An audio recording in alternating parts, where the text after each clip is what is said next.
వచ్చేసాడయ్యా. రమ్మన్రా ముసలాన్ని. వచ్చినాడు ముసలోడు కాదయ్యా. ఎవరికే ఫోన్ చేసి బాబు రాలేదా? వచ్చింది నా బాబు కాదు, నీకు బాబు. ఎవడో పోయి చూడండిరా.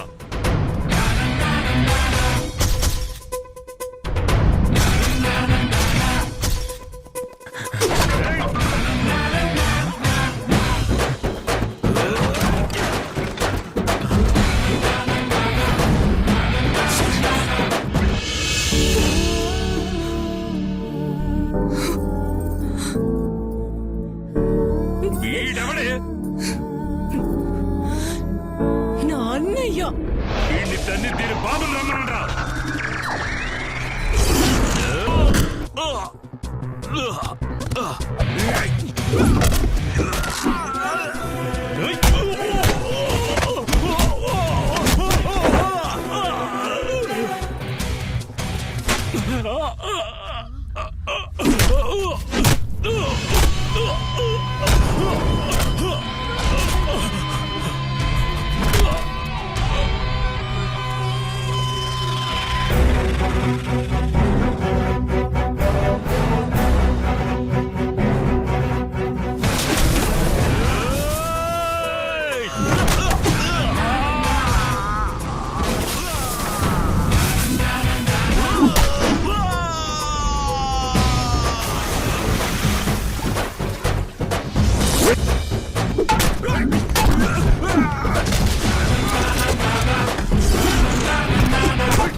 అందరూ చస్తేనే ఏడుస్తారు.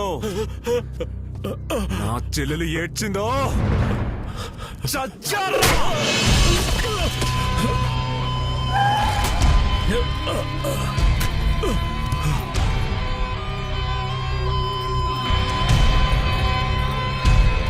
తప్పు చేయడం ఆపేయ్. వద్దు వద్దని చెప్పాను కదా. ఇప్పుడు చూడు, నువ్వు చేసిన తప్పు నీ కూతురు పీక చుట్టుకుంది. నా చెల్లెలు చుట్టుకుంది. అది నా కూతురు, నేను దాని తండ్రిని. ఇది నా కుటుంబ సమస్య. నువ్వెవర్రా? ఎవరా నువ్వు? నాన్న మీరే. లేదు నాన్న, అన్నయ్య వచ్చి.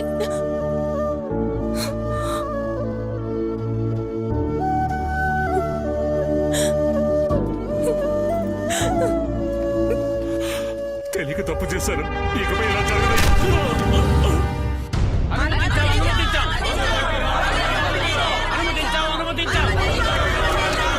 కృష్ణానది తీర ప్రజలను ఖాళీ చేయించి బ్యానరెక్స్ ఫార్మా కంపెనీని మొదలు పెట్టడం ప్రజలకు వ్యతిరేకంగా చేసే చర్య కాదా? ఏ దేశంలోనూ పర్మిషన్ ఉన్నప్పుడు ఇక్కడ మాత్రం ఎలా ప్రారంభిస్తారు? ప్రజల రక్షణకి మీరేం చేయబోతున్నారు? ఇక్కడ ఫార్మా కంపెనీ వస్తే దానివల్ల కృష్ణానది కలుషితం అవుతుందని చుట్టుపక్కల గ్రామాలు బాధించబడతాయి. ఎందులో ప్రమాదం లేదండి. అణు విద్యుత్ ప్రమాదం అని చీకట్లో ఉంటున్నామా? పక్షులు చనిపోతున్నాయి. సెల్ ఫోన్ యూజ్ చేయడం మానేసావా? గ్యాస్ పేలుతుందని వంట చేయడం మానేసావా? 4000 మందికి ఉపాధి, రోగులకు మందులు దొరుకుతున్నప్పుడు దీన్నెందుకు ప్రారంభించకూడదో చెప్పండి. చట్ట ప్రకారం ప్రభుత్వ అంగీకారం తీసుకుని దీనివల్ల ప్రజలకు ఎటువంటి హాని కలగదని నిర్ధారించుకున్న తరువాతే ఈ కంపెనీ ప్రారంభించబడుతుంది. ఇది నేను మీకు ఇచ్చే మాట. చాలా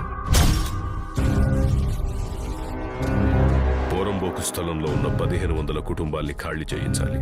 ఈ పని చేసి పెడితే 500 కోట్లు. అయ్యా, వాళ్ళందరినీ ఖాళీ చేయించగలమా? ఎందుకంటే నేను చేయిస్తాను. శక్తి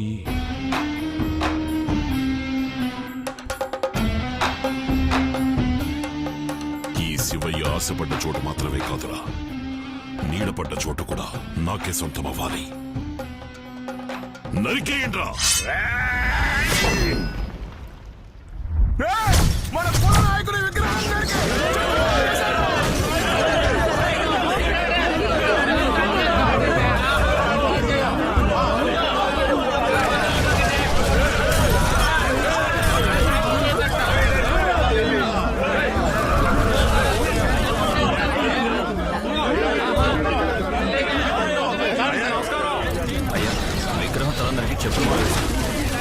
ప్రదర్శనలు మొదలయ్యాయి.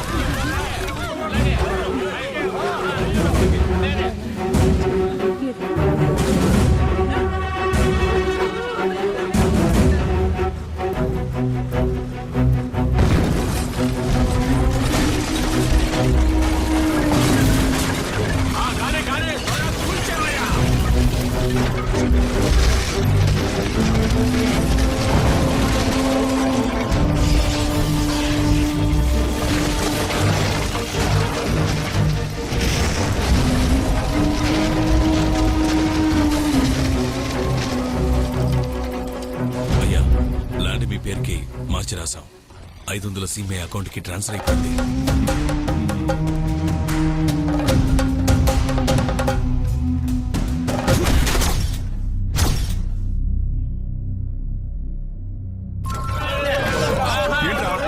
శక్తి, ఒక్క తప్పు కూడా జరగనివ్వను అన్నావు. మీ నాన్న బెజవాడ జనాలకి పెద్ద ద్రోహం చేశాడురా. చేశాడు కదా, తప్పు చేశాడు కదా.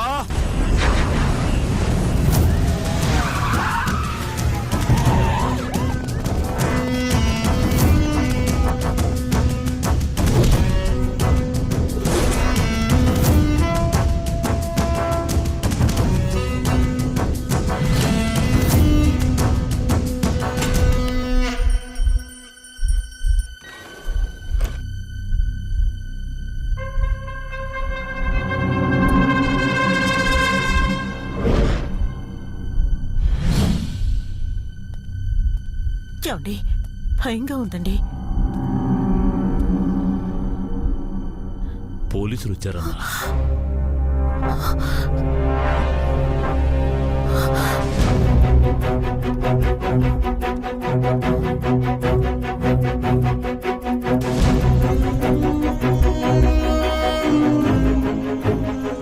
ఏంటి అరెస్టా?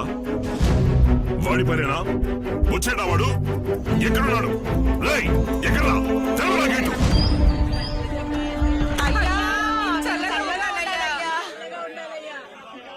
మీరు ఇంత మంచి పని చేశారు. మిమ్మల్ని తప్పుగా అనుకున్నామయ్యా. వచ్చే వర్షాలుగా ఇల్లు తట్టుకోవయ్యా. ఇల్లు కట్టుకోవడానికి స్థలం ఇచ్చి 500 రూపాయలు డబ్బు ఇచ్చారు. మీరు బాగుండాలయ్యా. 500 కోట్లు గవర్నమెంట్ కూడా ఈ పని చేయలేదు. అలాంటిది మీకెలా చేయాలనిపించింది సార్? ఎలక్షన్ లో పోటీ చేసే ఐడియా ఉందా? ఇంత పెద్ద సాయం ఇంతకు ముందు ఎవరు చేయలేదయ్యా. మీరు చేసిన సాయానికి 100 ఏళ్ళు చల్లగా ఉండాలయ్యా. నేతలు చెప్పినవే చేయరు, మీరు చెప్పకుండానే చేశారు. మీరు దేవుడయ్యా.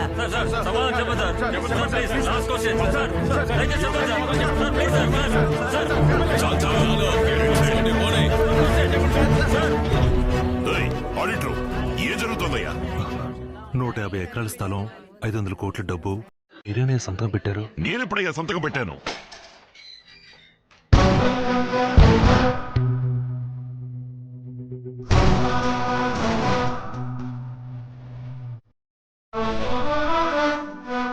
నేను వద్దు అంటే నువ్వు పట్టుబట్టి చేస్తావు.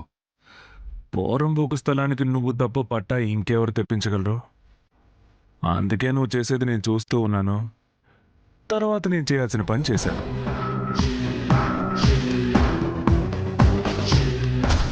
నీ సంతకాన్ని నువ్వన్నా తప్పుగా పెడతావు, కానీ నేను ఇప్పుడు కరెక్ట్గా పెడతాను.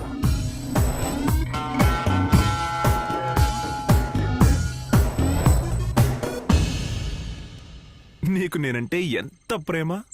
బ్యాంకు పాస్వర్డ్ను కూడా ఇంకా మార్చకుండా శక్తి అనే ఉంచావు. నిన్నందరూ ఇప్పుడు ఏదో అంటున్నారే, ఏంటది? దేవుడు దేవుడు అని. ఊళ్ళో వాళ్ళు అంటాం ముఖ్యం కాదు, నువ్వు మారాలి. మారిపో, వేరే దారి.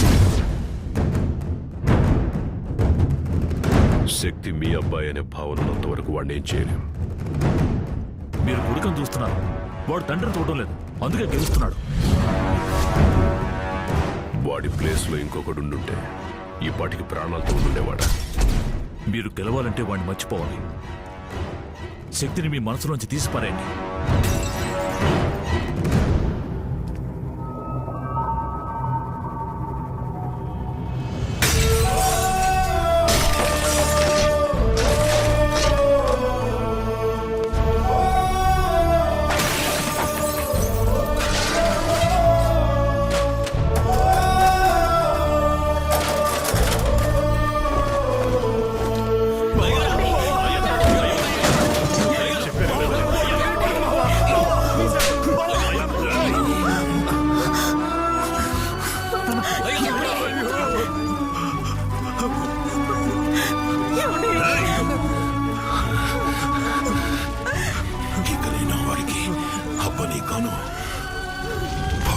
కొడుకు కాదు.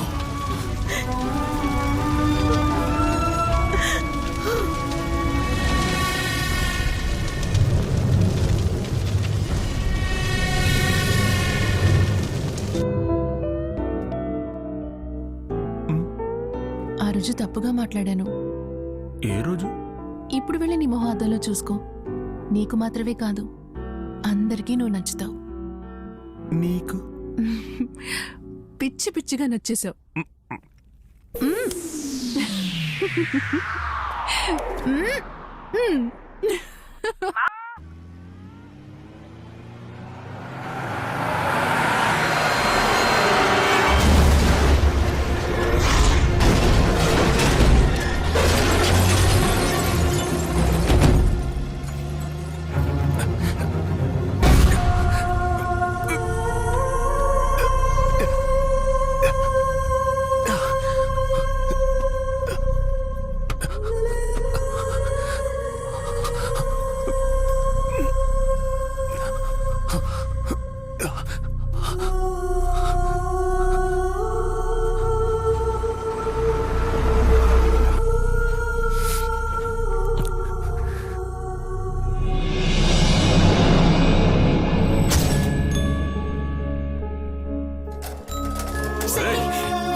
అయ్యో, ఏంటి శక్తి?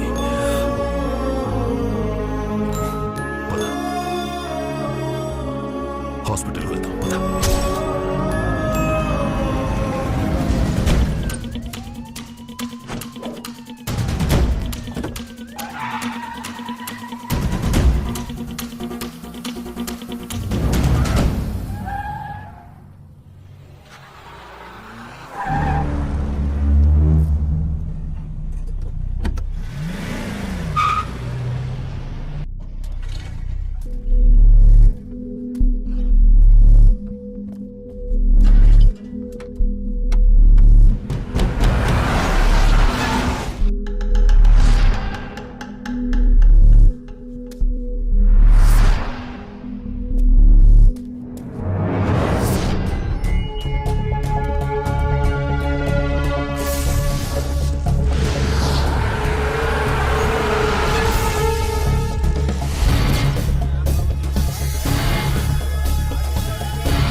నువ్వేనా?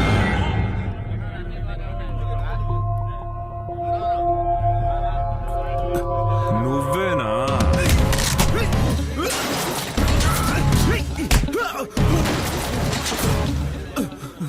చెప్పు, ఎవరు? మీ నాన్నే చేయమన్నారు. మా నాన్నకి నాకు మధ్యలో ఒకడు. ఎవడు? ఎవడు?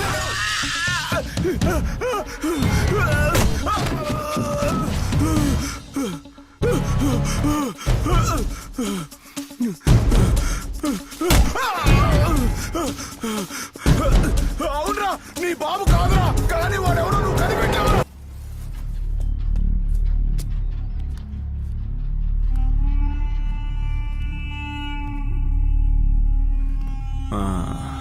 శక్తిని లేపేశాను, కానీ అమౌంట్ చాలదు. అనుకున్న దానికంటే 10 లక్షలు ఎక్స్ట్రాగా కావాలి, లేదంటే నీ గురించి చెప్పేస్తాను. నేను పసుపు తోటలో పాడుబడ్డ మిల్లులో ఉన్నాను.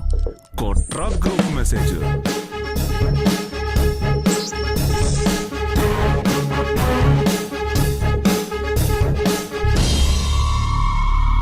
ఇప్పుడా ఒకడొస్తాడు కదా, రా రా.